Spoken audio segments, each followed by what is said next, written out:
And on International Women's Day as well. Free, free Palestine! Free, free Palestine! Free, free, free Palestine! Yeah! Decolonize! Decolonize! Stop the genocide! Stop the genocide! End apartheid! End apartheid! In our lifetime! In our lifetime! Palestine! Palestine! Palestine will be free! Palestine will be free! Palestine will live forever! Palestine will live forever! Hands up the Middle East! First and foremost, I want to say Happy International Women's Day to each and every person out here. But despite me calling this International Women's Day, I say again, I see nothing international about this. I see no equality, no equity. I don't see the same rights that are given to the women possibly here, and I don't even think our rights here are equal. But actually, equality just does not exist for the women of Gaza, Lebanon, Congo, Sudan, and everywhere across the world we see oppression. Last year, I read a poem for the women of Gaza. And then I was going to write something again, and I actually realized when nothing around me changes, my message also will not change. Because why would I need to continue writing about the atrocities when I'd already captured them? So I will read this again for you today. This is for the women of Gaza, but also Sudan, Congo, and every other part of the world where there are unspoken wars, oppression, and occupation. The women in Gaza are being deprived of feminine products that keep them alive. From birthing babies with no anesthetics, our governments still prove that they are pathetic. For the people they established to give human rights, instead our women still have to fight. To try save their starving babies from famine, all while they're laying there being examined. For wounds they bear after birth, all while watching a war on earth. The queens of Gaza will never surrender. So today we'll use this time to remember. Remember the bravery, courage and strength, while the world watched on in horror at arm's length. The fate of these women was not prescribed. Rather, it's the devastation of Israeli lies. From calling every person a terrorist in loot, a woman who waited a decade for a child. Today they birth and bury them like they're wild, because human rights don't exist for Palestinian women. But the genocide we witness will continue to persist. Why are the women there not considered as human? I'm telling you now, Israel can go do one. Being a woman without sanitization only leads to distress and devastation. How would you feel if you couldn't wash? Would your femininity prevail or feel like it's lost?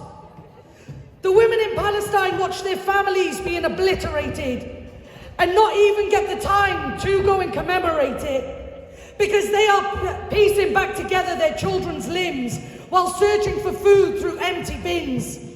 How can the feminine energy rise in such conditions where every part of your soul is transitioned? From the horrors that unfold and the murders we see, these queens endure these tragedies. So today we stand to amplify the voice for all and the women of Gaza, because no woman deserves to live in this disaster. So repeat after me and be loud and clear, because the women of Gaza have shown no fear. The women of Gaza. The women of Gaza are revolutionary. The women of Gaza are revolutionary. International Women's Day 2024, we stood here and called for the freedom and liberation of all the people. And now we're in 2025 and we have seen no change. They called it a ceasefire. There's been no ceasefire. A ceasefire from what? The north, so they could go over to the west. We don't come out here to make friends. We don't come out here for the acceptance of those around us and those that witness us. We come out here to give education and highlight the atrocities that exist. And while we're out here, yes, it's Ramadan. We are fasting. We choose to fast.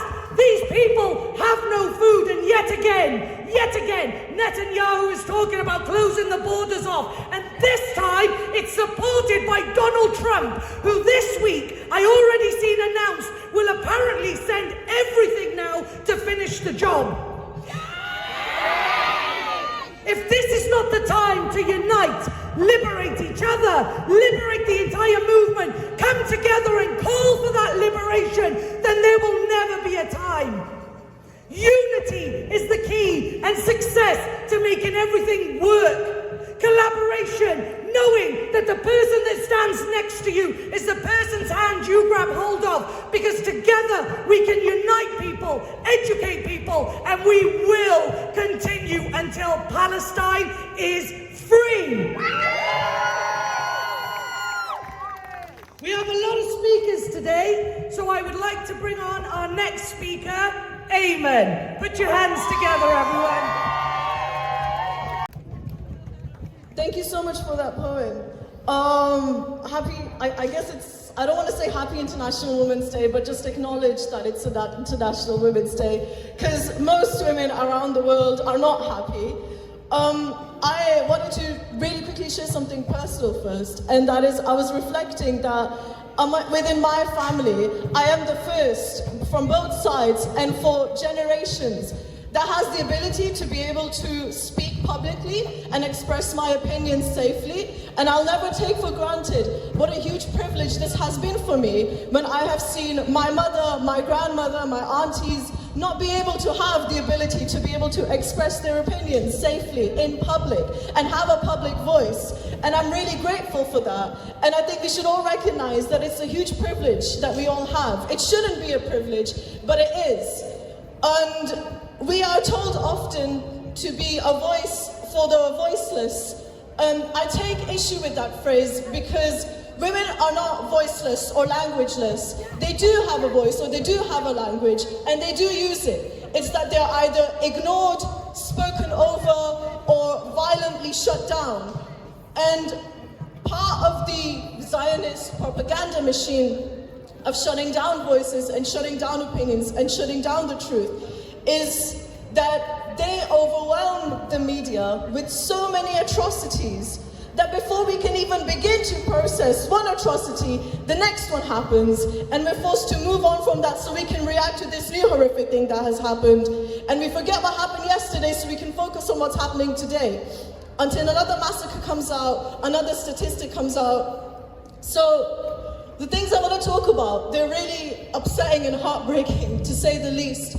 But it is still important to talk about it and mourn it together, because for a whole year we've been seeing this on our screens and barely able to process it. We suppress it inside ourselves and we all carry this immense grief inside of us that will never really go away, because yes, there was a so-called ceasefire and inshallah there will be full liberation, but the damage that has already been done is never going to be undone and will never be the same.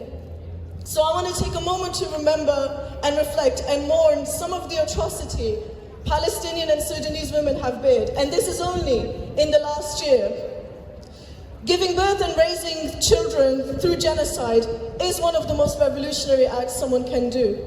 However, some women are forced to do this, and this shouldn't be glorified. We'll never forget that Sudanese women who have been raped, forcefully impregnated, and then given birth have nowhere to go. They're often unfortunately rejected by their families and their husbands, as wars and genocides do make social inequalities even worse. They set whole communities and countries up for failure when it comes to social progression, because it's impossible to think about the freedom of expression or the freedom of sexuality or equality in work and education, which are all really important things. But you can't really think about it if you're living in a tent, hand to mouth, running from one place to another under a rain of bombs and bullets. And it's really unfair for the social progression of any people that they're denied the right to have this. And these circumstances are created by Israel, by the United States, by the UAE, and indeed by the UK. We'll never forget that hundreds of Sudanese women committed suicide to escape this fate, and that babies who are not even 1 year old are being raped. And let's not forget that the men who are able to do this do so because they are being armed and funded by the UAE. We'll never forget that we saw fetuses exploded out of women in the aftermath of bombing. We'll never forget that a hospital was found with babies dead in incubators in the aftermath of an Israeli raid. We'll never forget that women dug sand with their bare hands looking for the grave of her son because a graveyard was raided, because even the dead don't get to stay in dignity in the hands of the Israelis. We'll never forget that women were able to recognize their disembodied children by a piece of their hair or a piece of their clothing. We'll never forget that women had to go cesarean sections without any anesthetic. My mum went through one, and I remember looking after her after she had a C-section. It is fucking awful. And to think that countless women had to do that without any anesthetic and then without any of the aftercare that is necessary is just horrific beyond words. We will never forget that IVF sperm banks were destroyed, which women relied on to be able to start families. We will never forget that entire women have been denied their access to education because almost every school and university has been destroyed. And for any society to thrive, the women need to be educated. It's very difficult to find words to describe what we're seeing and what we want to do in the future, but it is still worthwhile. I do believe for as long as you have a voice, you need to use it, and you need to use it for the better. And we say in our country that it's, well off for women, and it really is. We do have a lot of privileges. Being able to stand here and speak, like I said, is a privilege, but we could be doing so much better here. Multiply marginalized women in this country don't get afforded the same equality as white women do, and that is a huge inequality that needs to be addressed. Now you all saw there were some people over there, 3 people, suggesting that it is somehow really cruel to abort fetuses. That kind of rhetoric is dangerous and disgusting. Women need to have the right to do what they want with their bodies, regardless of what you think about it. We're also in a social climate where there is a lot of hatred being ramped up against trans women. And again, what someone decides to do with their body and their gender expression and their self-expression is no one's business. One last thing from me. This is just something that's happening tomorrow. At Catay's Community Center, we're having a queer history workshop. It's free to enter. It delves into really important history that has often been erased by the patriarchy. So if you want to come, please do. And yeah, thank you. I'll hand it to Harriet now.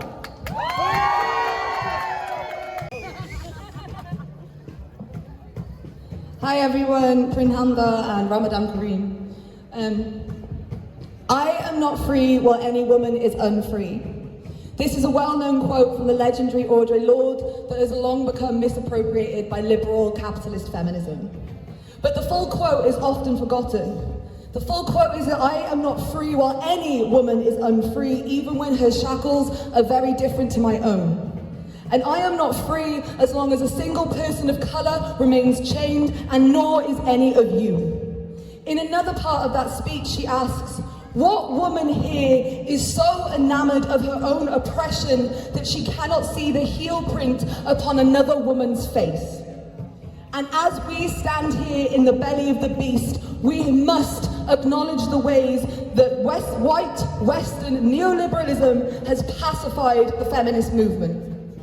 Any movement that becomes palatable to the system is not a radical fight for change.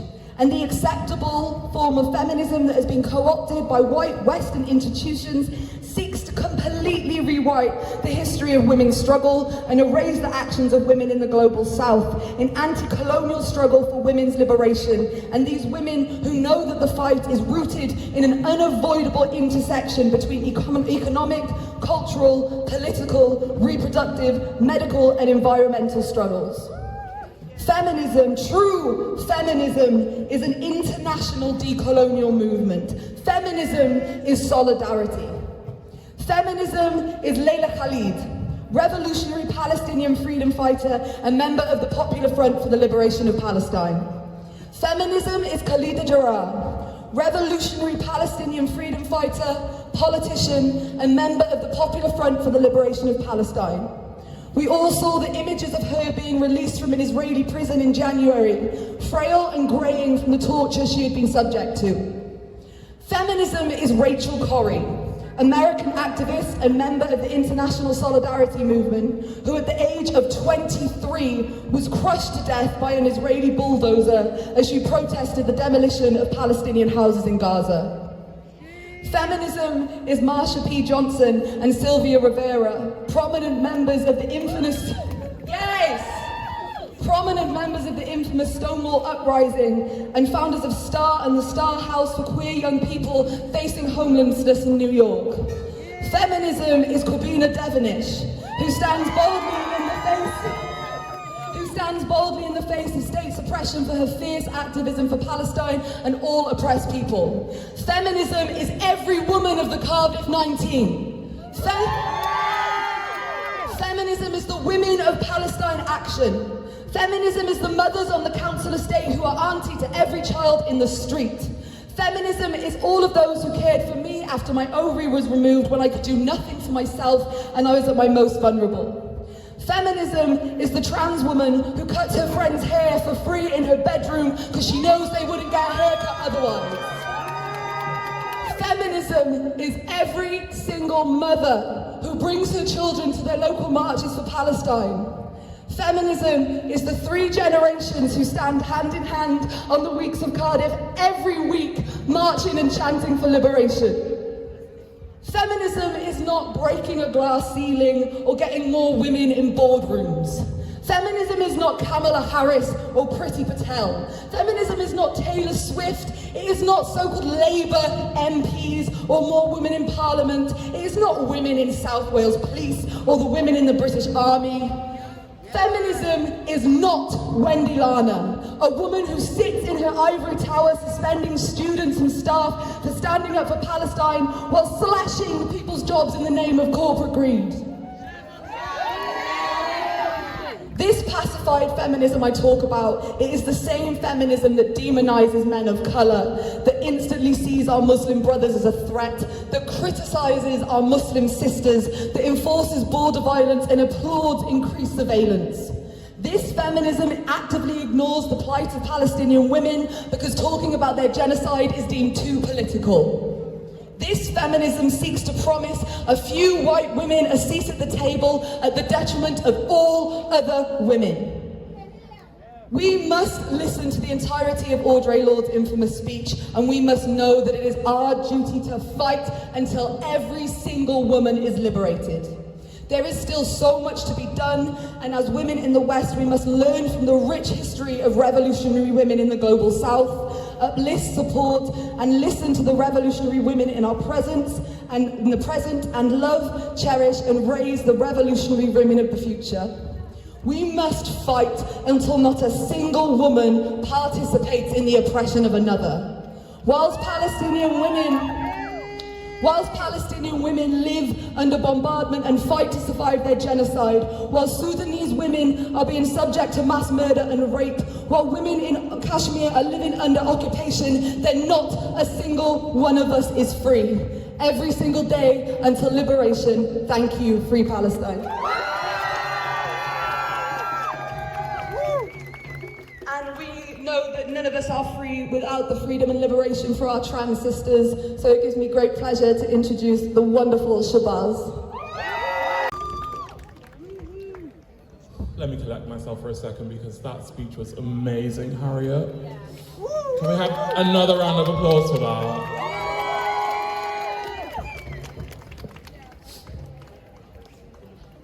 This week, while thinking about what to say, I thought about my heart full of anger. I thought about the violence that we've all faced. I thought about the dignity that had been removed from so many of us from a system that does not care. And then I thought about the softness. I thought about the fearless trans woman that I was, walking down the street without a care for the catcalls or the harassment, and I wondered where she was. Today, as we march, I would like to ask all of us to remember the mothers whose backs carried us to this moment, the sisters who we walk arm in arm with, and the unknown victims, those that never got a name, that never even got a grave, the women that remain nameless in scrolls of history that will never see recognition, who were painted over by a system that does not view us as equal. Harriet mentioned earlier that, in her quote, that no woman is free until all of us are free, even if our shackles are not the same. And though our shackles and our struggles may not be the same, I think it is important to remember that they are made out of the same material. They are all made by this system that shackles us to the same stake. We are all shackled to this belt that none of us get a say in who drives and steers it as we are pushed to oblivion.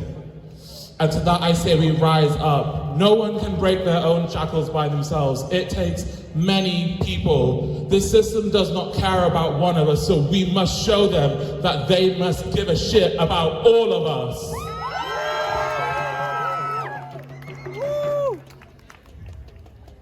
Language, sorry. And this week has been a week of solidarity for me personally and a lot of people in the community.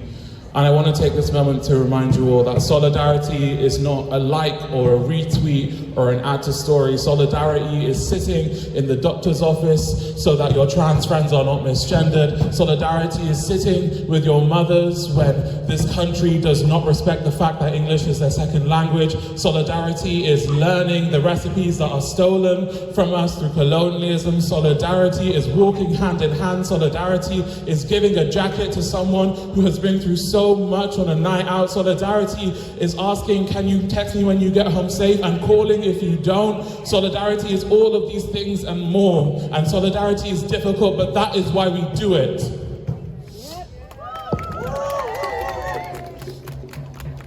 I don't have anything to finish this speech with, but I would like to say, when we walk, remember those that cannot and that could not. Remember those that are no longer with us, and remember that we walk in their shadows with them beside us. And remember that no woman is truly gone as long as we are all fighting the same fight for her liberation in the future. It is my great, great pleasure to introduce a woman who knows so much about the violence of this state and who fights against it every day. Could we all please give a round of applause to the amazing Kwabena Devonish. Justice for Kwabena! Justice for Kwabena! Justice for Kwabena! Justice for Kwabena! Thank you all so much. Thank you everyone for coming out here today. I think it's really important that we remember the radical history of International Women's Day. International Working Women's Day was set up by a revolutionary socialist, Kara Zetkin, when they went on strike and stood against the system. We know that actually we're exploited for our class, and women have such a pivotal role within society, and that is why the women are the most exploited, women are the most relied upon in society. Women carry out so many important roles for society to run and are never paid for it. Child care, the care of the family is such an important role, and it's an important role because the system uses that as a way for us to raise the next level of workers and do it all for free. But actually, it's so important that we realise as women we have such an important role within trade unions, within our class, to fight back against the system and the exploitation that we face. It is so important that we also realise how violence against women, we're seeing the rise of it with the rise of the far right and the rise of misogyny, and how it's rooted in the way that women's oppression. We are constantly told that women should be subordinate to men. The far right talk about, a traditional wife who sits at home and cooks for her husband while he goes out to work. But actually, none of this is natural. None of this is set in stone. That has never been, how society was set up before. It's because of the rise of class society that has told us that we should be in these roles. But actually, that is not the truth. Women are an important part to any society, but also the division of labour is important, that actually women can do any role and can do anything. But what we should be doing is being involved in the struggle, pushing for revolution. That is where a woman's place is, not just in the home, but in the struggle. And it's so important that we continue the struggle and continue the fight against the far right. We see the way that they use misogyny to tell young men who are, disillusioned with politics, who are facing, financial hardship. They are told by the far right that actually, do you know what's the issue? Is these women, they ask you for too many rights. They've gained too many rights now, and that's why you have nothing. It's a lie. It's all a lie. The reason that we have nothing is because of those at the top. The reason that we have to struggle and fight is because those at the top who take everything from all of us. So the fight for women's rights and women's liberation is a fight for all of us. It's not just a fight for women, it's also a fight for trans women who face misogyny and who face violence from people. We need to stand in solidarity with trans women, with non-binary people, with LGBT people who face the same oppressions we do. That's why I think it's important to always remember the radical history of International Women's Day and the role that women play in fighting for a better society. We should all realise that we have revolutionary power when we organise and come together and fight against the system. We can create a fairer world for everybody, where women's roles are not told to you, where you can choose what you do with your body, where you can choose what job, what life you want to live. But we need to fight for it, and that means we need to come together. But it also means we need to be seriously anti-imperialist. We need to stand with the women across the global south who are facing the atrocities that our nation puts onto them. While Keir Starmer says that he wants to spend more money on military spending, but yet he's cutting our funding here, we need to fight against that. We should never sacrifice the lives of women in the global south for us here. So we need to be anti-imperialist in our struggle for women's rights, and we need to stand together united. Thank you. I want to introduce our next speaker, Jess, who's a Canadian activist and student. Hi everyone, I'm Jess. I'm here from Canada. So I'm going to talk about a few things. Some of them are difficult, so I just wanted to preface with that. Today, we are gathered to celebrate women across the globe and to honor those who have and continue to fight for their own liberation and for the liberation of all women. In the West, women's rights are often spoken about in a past tense, as if the struggle for equality, freedom from violence, discrimination, and persecution is behind us. Most of us here today know well that that is not the case. In fact, in the Western world, women have had barely one generation of basic rights and autonomy. In Canada, women were unable to own their own bank accounts and credit until 1964. In the US, 1974. And in the UK, 1975. Trans women and gender diverse folk were decriminalized and recognized until 2004 and 2017 in the UK and Canada, respectively. And it wasn't until 1992 that marital rape was criminalized in both countries. We have a long way to go, and violence against women is on the rise. I'd like to take the rest of my time to honor the victims of gender-based violence and the continued fight for liberation. Let us continue to fight for our trans sisters who face unprecedented levels of persecution and violence from men, our society, and our governments, especially under the false guise of protecting other women. Let us continue to seek justice for the women of Palestine, where more than 12,300 women have been massacred since 2023. Let us continue to seek justice for the women of Goma and the whole Democratic Republic of Congo, the women of Sudan, who continue to be subjected to unspeakable levels of forced displacement, famine, sexual assault, and murder. And let us always remember that it is often women who pay the highest price in war. This one's hard for me. Let us continue to fight for the justice for all missing and murdered Indigenous women and girls of Turtle Island, who continue to be forgotten by the world. It is unknown exactly how many of our women have been taken in Canada, but it's estimated that over 4,000 in the last 60 years. And it estimated at least 12,000 have been subjected to forced sterilization. Actions that have been recognized by our government and the United Nations as continued acts of genocide.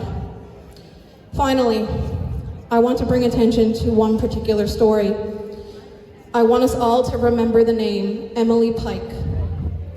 Emily was 14 years old and a member of the San Carlos Apache tribe in Arizona. 3 weeks ago, she was found fully dismembered in bags on the side of the highway. If she had been a white American, it would have made international headlines. She was just a little girl, so remember her name, Emily Pike.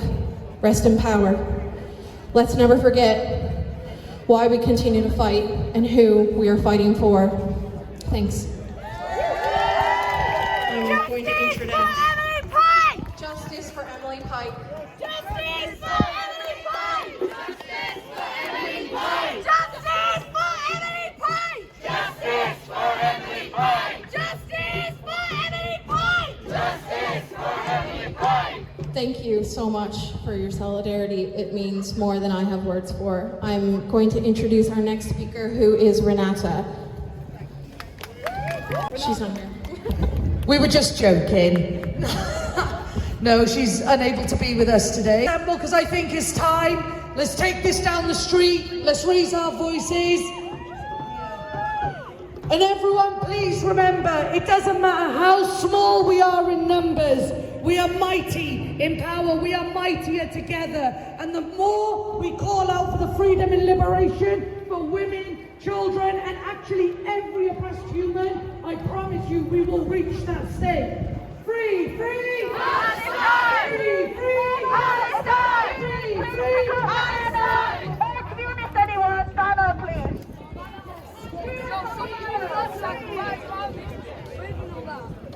Literally anyone.